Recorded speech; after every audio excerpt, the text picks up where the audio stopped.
రాముడు దాన్ని ఆచరించి మనకి ఇచ్చాడు. ఆతిథ్యులు ఇచ్చాడు. సీతాదేవి చూపించి మనకి ఇచ్చింది. అంటే సీతారాముడు మనకి పరమైనటువంటి ఆరాధ్యుడైనటువంటి గణపతులు. ఇలా ఉంటారు మనం చెప్పుకుంటాం. రత్నామాలో వస్తారు, వీళ్ళందరూ కూడా వస్తారు. అటువంటి సంస్కారం మా శ్రీకే గారు గత 40 ఏళ్ళ బట్టి అనేకమైనటువంటి వివాహాలు చేశారు. నా వివాహం అయిన తర్వాత ఈ పెళ్లి గురుపంచుల విచారంగా పనిచేస్తున్న నేనే ఉన్నాను. సుమారుగా ఒక 200-300 మందికి పెళ్లి చేసే వాళ్ళు బాగానే ఉన్నారు.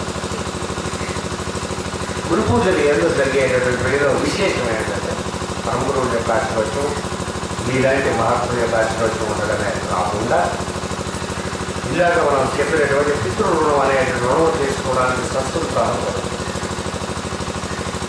అన్నీ ఉండొచ్చు. ఆ కొడుకు పోయే టైంలో వెళ్ళాలనుకుంటారు మాట పోయిందా ఇట్లాగే అన్నీ చేసి వాడికి అన్ని చిన్నప్పటి నుంచి చేస్తున్నాడు వెళ్ళాలనుకోండి. తండ్రికి కొడుకుకి పడలేదు అనుకోండి. ముస్లింలో ఏం చేసినా ఉంటాయి. కూతురికి తండ్రికి పడలేదు అనుకోండి. అటువంటి పొరపాటు ఇక్కడ కాదు. ప్రాంగణంలో అయినటువంటి వివాహం మా శ్రీకే గారు ఇక్కడ ఉంటారు, శ్రీవి గారు ఇక్కడ ఉంటారు, మైత్రేయుల వారు ఉంటారు, సాక్షాత్తు దత్తస్వామి ఇక్కడ ఉంటారు. ఈ యొక్క ఆశీర్వచనం ఉంటుంది. అనేకమైనటువంటి తపస్సు చేసినటువంటి వారు ఇక్కడ ఇక్కడికి వస్తారు. ఇక్కడ కూర్చునేటటువంటి వాళ్ళంతా సామాన్యులు మాత్రం అనుకోకుండా చాలామంది వాళ్ళ జీవితంలో అనేక తపస్సు చేసి సాధించినటువంటి వారు. పొద్దున సాయంత్రం ప్రే చేసుకునేవాళ్ళు, గాయత్రి నిరంతరం జపం చేసేవాళ్ళు, ఉపాసన చేసేవాళ్ళు. ఇక్కడ మీకు వికీలు టీవీలు వడ్డిస్తున్నారని వాళ్ళకి తప్పుగా తీయకండి.